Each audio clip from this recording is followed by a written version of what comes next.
Muy buenas a todos, bienvenidos a la Pecera de Memorias, el programa de actualidad geopolítica de lunes a jueves. Me habéis comentado un montón de gente en comentarios sobre la preguntita que os hice ayer respecto a qué música escuchabais, cuál es vuestro género preferido, y la verdad es que es muy interesante, hay de todo. Hay un montón de cosas, hay drum and bass, hay rap, hay... Bueno, mucha gente de Chile me ha contestado que rap, así que hace honor eso a... Bueno, pues a esa idea de que Chile es un país muy rapero, que por cierto, aquí que nos gusta mucho el freestyle, felicitamos a El Menor por haber ganado la internacional de Red Bull el otro día, que estuvo muy guapa. Bueno, también hay mucha gente que le gusta el rock, mucha gente que ha dicho que no, que el reggaetón no es para nada lo suyo, que no por ser latinoamericano, no por ser colombiano, puertorriqueño, te tiene que gustar el reggaetón. Así que, oye, hay un poquito de todo. Me ha llamado mucho la atención un comentario de una persona que me ha dicho que solo escucha flamenco, pero que es de Argentina. Así que, pues nada. Interesante también toda la cantidad de gente que me habéis dicho que no os gusta mucho escuchar música. Yo esto, para mí es algo nuevo, yo no entiendo muy bien cómo... Ha habido como 3 personas que tampoco... Que le gusta mucho la música de los videojuegos, me ha dicho uno. Así que hay de todo. Aquí en los caminitos del Señor podemos encontrar ovejitas que van andando para todos los lados. Y antes de empezar con el resumen del programa de hoy, pues ya que estamos, me gustaría haceros otra pregunta, y es ¿cuál es vuestro álbum de música preferido? Voy a convertir la introducción del programa en una encuesta. A ver qué tal funciona esto. Nada, se queda esa pregunta y empezamos ya con el resumen del programa, que hoy martes tenemos muchas cositas que comentar, ¿vale? Va a ser un programa un poquito distinto, voy a traer cosas que no solemos traer, pero bueno, vamos a hablar rápidamente, vamos a repasar el conflicto de Oriente Medio, por supuesto, como hacemos siempre. Hablaremos también del nuevo rival de Trump, una persona muy importante que vive en el Vaticano, y también vamos a comentar la bajada de marcha del Frente Polisario en el Sáhara respecto a la lucha armada. Ojo, también después de las elecciones en Hungría vamos a hacer una especie de jueguito y vamos a ver cómo puede ser una Europa sin Orbán. Y finalmente vamos a hacer repasito a las relaciones de España con 2 países que tienen mucha importancia en el mundo y también para España, que son China y México. Así que nada, ya veis que el programa es un poco más light que de costumbre, no vamos a meternos en mucho conflicto, no vamos a hablar, que también está bien, ¿no? Tomarnos un respiro de todo lo que está ocurriendo por ahí, que es verdad que el mundo está patas arriba. Así que si os parece guay, empezamos.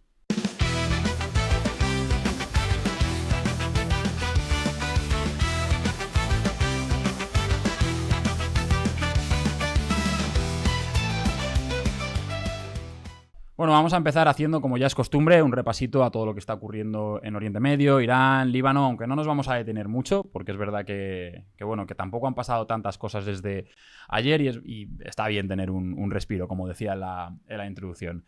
Tenemos que hablar del bloqueo del bloqueo. El bloqueo estadounidense al bloqueo iraní, y es que bueno, Trump ya ha advertido que cualquier buque iraní que desafíe esta medida, ese bloqueo, va a ser eliminado inmediatamente, aunque ha matizado que no impedirá el tránsito general por el estrecho. Esto, bueno, ya ha habido varias excepciones, ahora lo comentamos.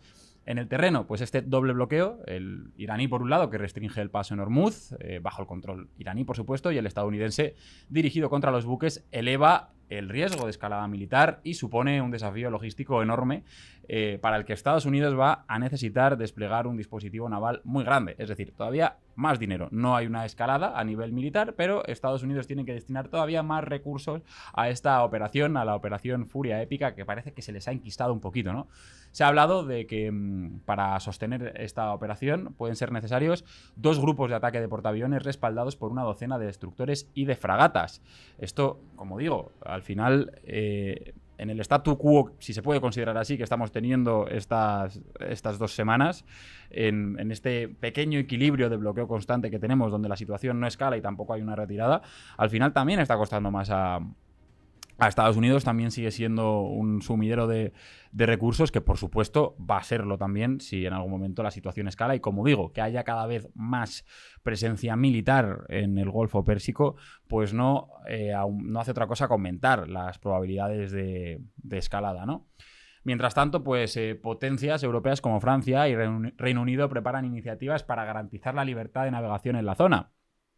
Y bueno, esto también aumenta el riesgo de escalada, aunque es verdad que no sean países, que no sean actores beligerantes dentro del conflicto, pero todo lo que sea tener más barcos por allí navegando por Hormuz, pues aumenta el riesgo de que haya cualquier tiro que falle, cualquier accidente inesperado que pueda provocar un efecto dominó. Al final hay muchas minas desplegadas, ¿no?, por allí, por el estrecho. Estas minas, ¿no?, que decían los diplomáticos iraníes que no sabían sacar, que necesitaban instrumentos especializados, ¿no?, maquinaria especializada para sacarlas y para traquearlas debajo del mar, y que no podían hacerlo, que la cosa estaba complicada. Pues bueno, en paralelo, Irán insiste en mantener ese control del estrecho mediante el sistema de peajes, y durante la tregua está aprovechando también para reparar la infraestructura dañada durante toda la guerra, especialmente la infraestructura ferroviaria.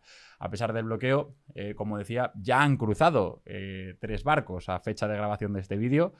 Se han podido saltar 3 barcos ese bloqueo doble, y bueno, sobre todo el estadounidense, porque los barcos al final sí que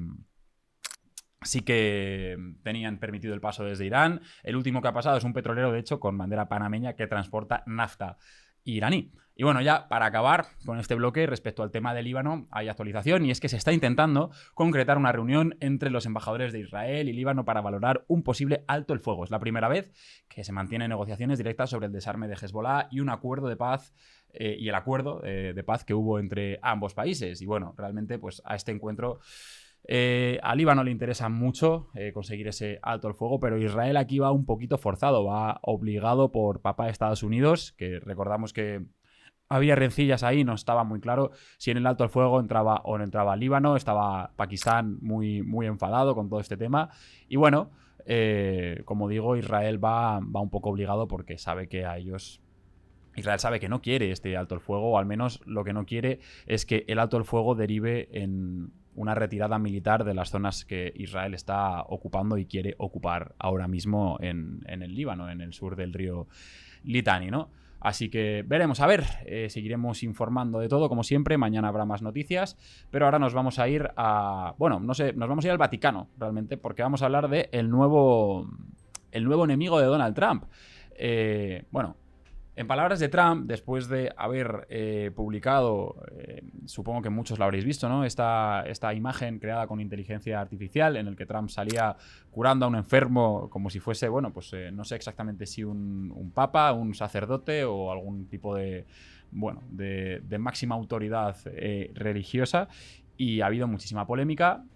Trump ha dicho: no quiero un papa que crea que esté bien que Irán tenga un arma nuclear, no quiero un papa que crea que es terrible que América haya invadido Venezuela, no quiero un papa que critique al presidente de los Estados Unidos, porque estoy haciendo exactamente aquello por lo que fui elegido por una aplastante mayoría. Bueno, me interesa también, ¿no?, esto de que estoy haciendo aquello por lo que fui elegido. Yo creo recordar que este señor fue elegido porque prometía que no iba a meter a Estados Unidos en ninguna guerra más, porque prometía que iba a dejar de gastar recursos estadounidenses en sitios que estaban muy lejos, ¿no?, de su país, por no hablar de que también prometía reducir la inflación, prometía muchas cosas que al final se le están quedando ahí un poco en el tintero, ¿no?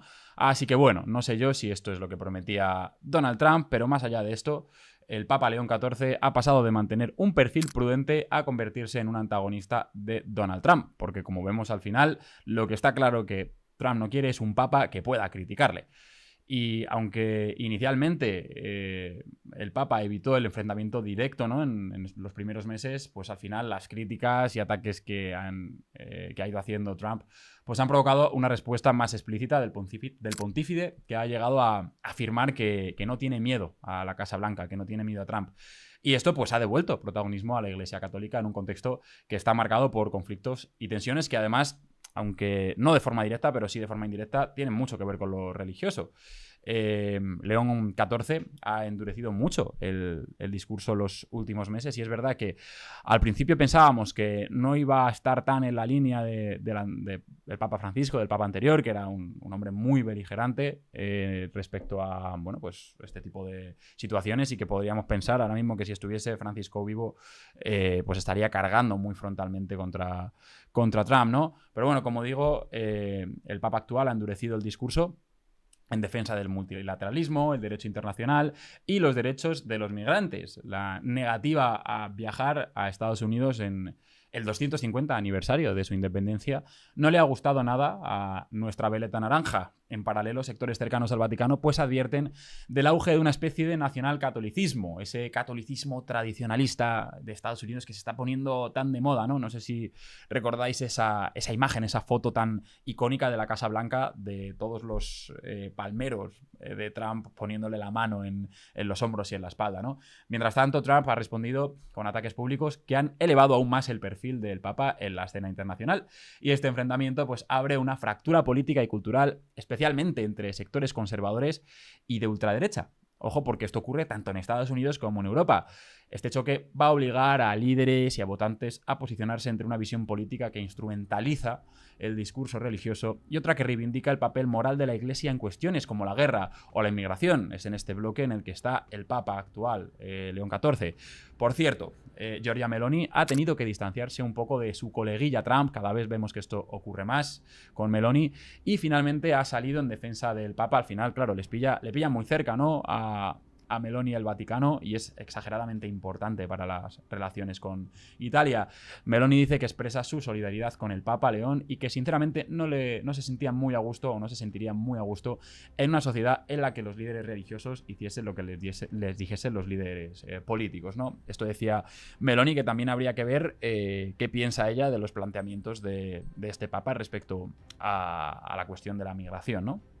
León XIV mantiene, como decía, una línea similar en lo doctrinal a Francisco, pero es verdad que sigue teniendo pues, un estilo todavía más moderado, que sí que le ha ido permitiendo consolidar su posición antes de entrar en un conflicto abierto. Pero bueno, Francisco, aunque ya se le veía un poco como él al empezar, es verdad que al principio pues no era tan...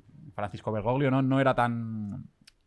bueno, vamos a decir tan frontal, ¿no? Como al final como lo era al principio. Además, también recordamos que Robert Prevost, el Papa actual, es de origen estadounidense y esto refuerza su legitimidad frente a Trump. Así que nada, tenemos otra nueva novela de la gente naranja, tenemos otro nuevo enemigo, porque además es que este señor lo sabe aprovechar siempre muy bien, ¿no? Cuando puede confrontar, pues, bueno, sin ir más lejos, Pedro Sánchez parece que podría ser uno de ellos en algún momento. Es verdad que creo que Sánchez está enfocando más a Trump, porque también le viene muy bien que a la inversa todavía.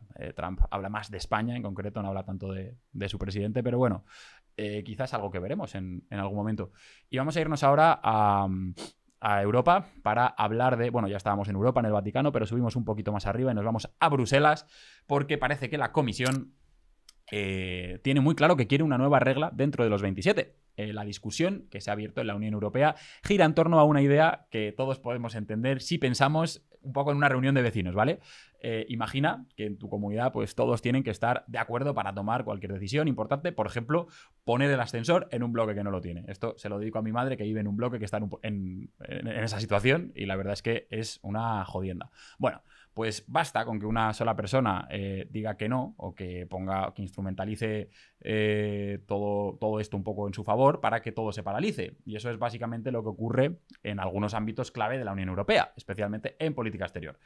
Visto lo visto con Hungría, la presidenta de la Comisión, Ursula von der Leyen, quiere cambiar esa regla y su propuesta es dejar atrás la unanimidad y pasar a un sistema de mayoría cualificada, donde no hace falta convencer a todos, sino a una gran parte. Este sistema ya se usa en muchas áreas como la Unión Europea, como el comercio, y funciona razonablemente bien. En los últimos años, decisiones importantes se han quedado bloqueadas porque un solo país, no miramos a nadie, ha utilizado su derecho de veto como herramienta de presión, como una palanca, como chantaje político.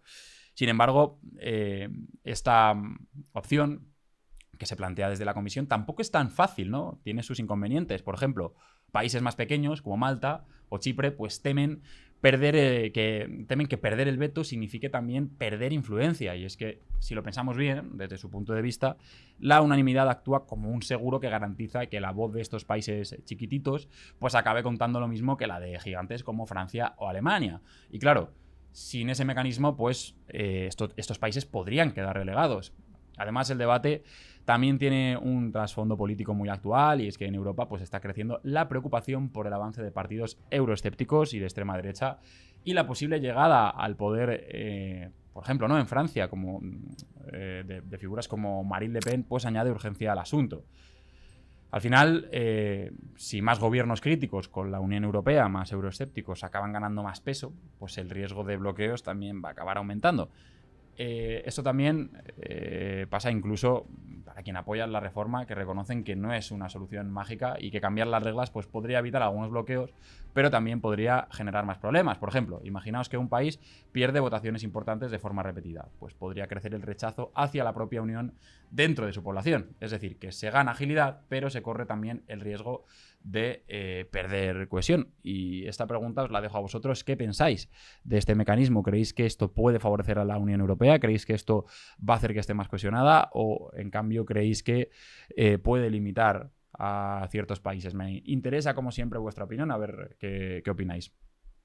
Terminamos ya con este bloque y nos vamos a ir a África, nos vamos a ir al Sáhara y a Marruecos, porque tenemos noticias del Frente Polisario, porque han comenzado a suavizar su postura histórica en el conflicto del Sáhara Occidental. El Frente Polisario se quiere alejar de la vía armada y se abre a una posible solución negociada con Marruecos. Su líder, Brahim Ghali, ha planteado públicamente que el pueblo saharaui no pretende ser una amenaza, sino un socio de paz, en un momento en el que la causa independentista está ya bastante perdida.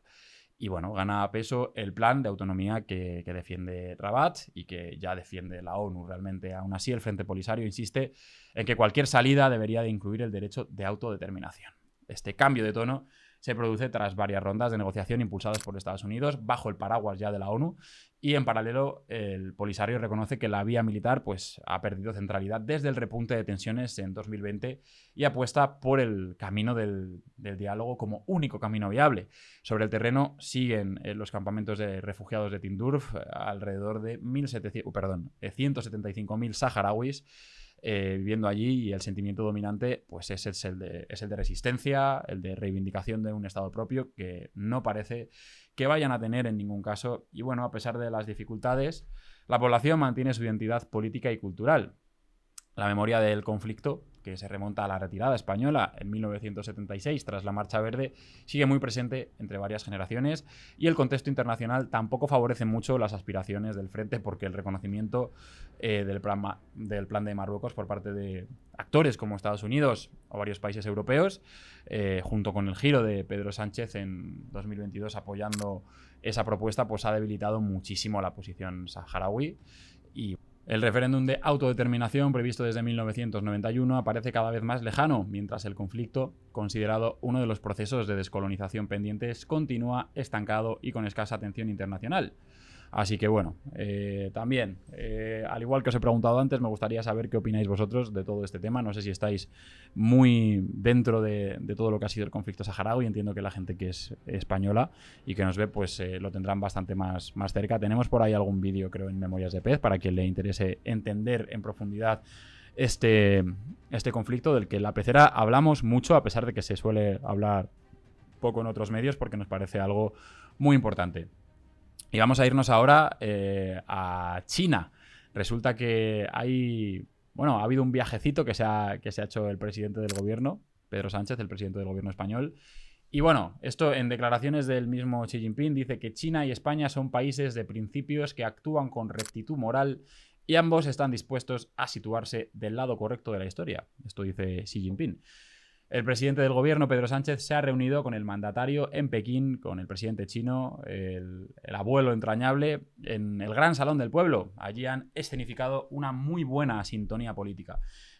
Y bueno, pues aquí vemos, ¿no?, a China instando a España a promover el multilateralismo y a huir de esa ley de la selva de la que hablan en Pekín. Es muy interesante este momento histórico que estamos viviendo y también la posición que está teniendo España. Además, siendo un poco, si hablábamos antes de Meloni, ¿no?, como esa socia de Estados Unidos que igual venía bien a la Unión Europea, que tuviese una mínima relación, ¿no?, que pudiese ahí de vez en cuando rascar cositas, pues es un poco lo mismo que está ocurriendo con Pedro Sánchez de cara a China, ¿no? Pedro Sánchez y España pueden ser uno de los puentes más importantes de la Unión Europea con el país asiático. Y bueno, la reunión ha servido para elevar las relaciones entre ambos países al nivel de diálogo estratégico. Esto es un marco que reserva Pekín únicamente a socios prioritarios. Está prevista además la firma de 19 acuerdos, la mayoría de carácter económico, con especial foco en comercio, energías renovables y economía tecnológica. Sánchez ha subrayado la necesidad de equilibrar las relaciones comerciales y ha trasladado así la importancia de fortalecer los vínculos entre China y la Unión Europea en un contexto global donde el orden internacional, surgido tras la Segunda Guerra Mundial, se encuentra en revisión, y esto como mínimo. Yo no sé si revisión o se encuentra absolutamente fracturado. Y ojo, porque Sánchez ha pedido a China un papel activo en la defensa del sistema multilateral, mientras Pekín ha insistido en profundizar la cooperación política y económica con España. Ojo que Sánchez le está diciendo aquí ya a Xi Jinping, oye, mójate un poco más. España le está diciendo a China, mojaos un poco más, que está el mundo ahora mismo en una situación muy complicada y que la crisis que está teniendo tanto Europa como Asia a nivel energético tiene un origen y tiene una razón. Esto la verdad es que es particular. Yo no sé qué pensará la gente que nos ve desde España sobre esta postura del presidente Sánchez, pero desde luego que es cuanto menos digno de comentar. La visita incluye reuniones con otras autoridades chinas como Zhao Leji y Li Qiang, dentro de una agenda orientada a consolidar las relaciones y facilitar la inversión en un sistema donde las decisiones económicas pues dependen en gran medida del Estado. Y por cierto, vamos a hablar de otra relación también interesante que tiene España con un país que además no estaba pasando el mejor momento, no estaba pasando su mejor época en los últimos años, sobre todo con López Obrador. Ya lo habéis adivinado, hablamos de México, y es que Claudia Sheinbaum, la presidenta, ha señalado que las relaciones con España nunca se han roto y además reconoce un acercamiento distinto en el último año, con gestos no solo del gobierno español, sino también del rey Felipe VI. Sheinbaum ha subrayado que existe una reinterpretación algo más crítica de la conquista, destacando recientes declaraciones españolas que reconocen abusos históricos. No sé si se refiere a estas que hizo el rey hace no mucho tiempo, que comentamos también aquí, pero bueno. Aunque, bueno, como digo, los últimos meses se ha producido una cierta distensión, ¿no? Tras la crisis diplomática que hubo en 2024, cuando México, de hecho, no invitó al rey a la investidura. Pues Sheinbaum dice que, oye, que el diálogo sigue abierto y que aunque queda todavía recorrido en el proceso de reconciliación entre ambos países, pues las cosas pueden salir adelante. Esto sí, hoy os he pedido muchas respuestas, pero esto sí que me interesa, la verdad, que la gente de LATAM y sobre todo de México, ¿no?, me comente cómo ve las relaciones de España y de México, ¿no? O sea, qué es lo que se busca o lo que se pide allí, porque yo entiendo que tiene que haber mucho rechazo. Y también creo que se ha utilizado un poquito a nivel político como una herramienta para rascar votos, que al final es lo que hace todo el mundo. Por mucho que haya una ideología que se pueda compartir, las cosas, sobre todo en países democráticos, pues se mueven mucho por la fuerza electoral, ¿no? Y bueno, espero que os haya gustado el programa de hoy. Ya veis que ha sido más ligerito, menos cargado de cosas que tienen que ver con conflictos y tal. Y bueno, vamos a ir chapando, vamos a ir al anzuelo ahora. Pero me gustaría recordar que el jueves tenéis Código Morsa, ¿vale? La newsletter que hacemos aquí en Memorias de Pez, en la pecera de memorias. Todavía no he decidido la temática, pero bueno, la última fue sobre países sobre disputas fronterizas y estuvo muy chula. La verdad que esa me gustó mucho escribirla. También me gustó, mi preferida por ahora ha sido la de Turquía, porque a mí me encanta desde el punto de vista de las relaciones internacionales, de la geopolítica. Turquía me parece una cosa súper interesante. También me está molando mucho ahora Pakistán, así que ojo, que no vaya sobre Pakistán la siguiente.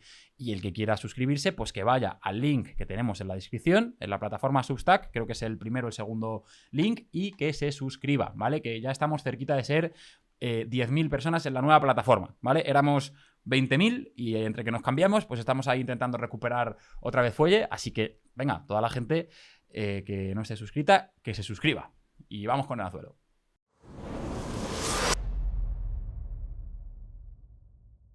Bueno, como está siendo costumbre en los últimos días, traigo dos preguntitas para el anzuelo de hoy. La primera nos la hace Silvia Montero, ¿vale? Nos dice: para el anzuelo, no termino de entender que el inicio de esta guerra haya podido ser una decisión unilateral de Trump, siendo Estados Unidos una democracia.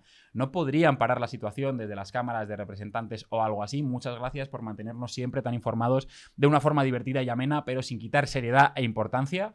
Me parece un formato maravilloso. Jo, pues muchas gracias. Se agradecen muchísimo comentarios así. Y la verdad es que la pregunta que nos haces es una pregunta muy buena. Creo que tiene mucho que ver con lo que yo comentaba ayer, ¿no? De este artículo que salió en The New York Times y que hablaba de cómo Trump directamente desoyó los consejos de sus de sus personas más cercanas, de sus personas de confianza en la Situation Room. Y como dijo que, oye, para adelante con esta operación, ¿vale? A ver, claro, aquí hay un tema. Una cosa muy importante es que dentro de la legislación estadounidense, lo que se está haciendo no se concibe como una guerra, ¿vale? Se concibiría como una especie de operación especial o algo así. Trump ha entrado en guerra utilizando el poder del presidente como comandante en jefe. Recordamos que el presidente de Estados Unidos es el comandante en jefe de las Fuerzas Armadas allí. Y esto, bueno, esto es el artículo 2 de la Constitución, si mal no recuerdo, sí, el artículo 2. Y luego además hay otras interpretaciones de la ley de guerra, que da poderes de guerra, si se justifica autodefensa, ¿vale? Entonces Trump, por eso mismo, no ha tenido que pedir permiso al Congreso. Lo que ha hecho es apoyarse en la autoridad como presidente y ordenar ataques militares, despliegue de tropas y iniciar operaciones sin aprobación porque, como digo, al final, basándose en que no es exactamente una guerra, pero que sí que se tiene que defender de algo, que sería pues la supuesta amenaza que es Irán a nivel de desarrollo de armas nucleares, pues puede llevar a cabo este tipo de operaciones especiales, que así las llaman, sin pasar por el Congreso. Pero esto sí que me gustaría decir que no es algo que únicamente haya hecho Donald Trump. Esto se ha hecho en todas las administraciones anteriores en las que se ha entrado en conflictos que no eran abiertamente guerras, por ejemplo, con Irak. Entonces, puede ser que sí que haya tenido aprobación del Congreso, aparte, pero no necesariamente o sea, se apoya como en una zona muy gris, ¿no? Para hacer esto cualquier presidente de Estados Unidos. Y como digo, ¿no? O sea, es verdad que quizás ha habido algunas que sí que tienen aprobación del Congreso, pero que no es necesaria tampoco, ¿vale?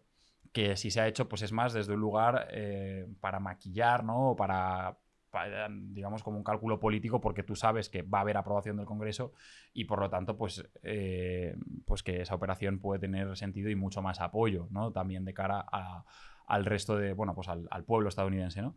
Entonces esa es un poco la idea, por eso tiene este poder Trump, es que es el comandante en jefe de las Fuerzas Armadas y puede hacer despliegues especiales. Por cierto, hablando de operaciones especiales, hay una cuenta que creo que la hemos recomendado en la newsletter, que es Puppet Regime, que tiene una canción muy chula y muy graciosa. Es una cuenta que, bueno, hacen sátira política utilizando marionetas, y hay una canción graciosísima que se llama Special Military Operation, que va sobre las operaciones de Putin en Ucrania, que también la llamaba así, un poco como...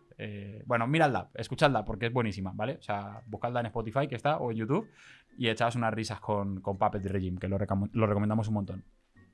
Vale, segunda pregunta. Harold Murcia, mitiquísimo del programa, que hace mucho tiempo que no hablaba. Hola, aquí el vikingo, comentando después de mucho tiempo, pero siempre viendo el programa. Un saludo. Aquí en Hungría la fiesta, dice, ha sido total y todos mis amigos húngaros están muy contentos y emocionados por el cambio. Ojo, pues me alegro un montón de que se haya vivido así.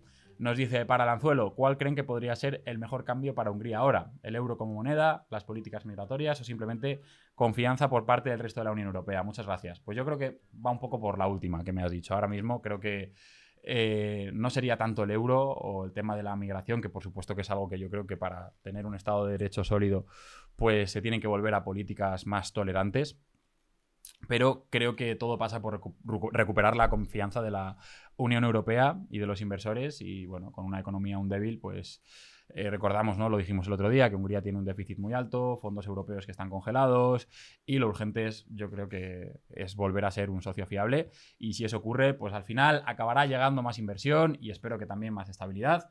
Así que igual ya, más a la larga, pues sí que tiene sentido plantearse la entrada en el euro, pero bueno, todavía es pronto para hablar de esto y Hungría tiene que volver a mirar un poco a Europa, si es lo que quiere hacer finalmente. Yo entiendo que con la elección del nuevo candidato de Peter Mayer, pues esa es la idea. Así que bueno, llegamos hasta el final del programa de hoy. Espero que os haya gustado y seguimos mañana más, mañana miércoles. Espero que con un poco menos de alergia, que la verdad que es que no sé si me oís la voz, pero la tengo tomada y un poco nasal porque es que me está costando hablar de la congestión. Estos son meses complicados para la pecera de memorias, pero bueno, saldremos mejores. Así que nada, nos vemos mañana. Un saludo.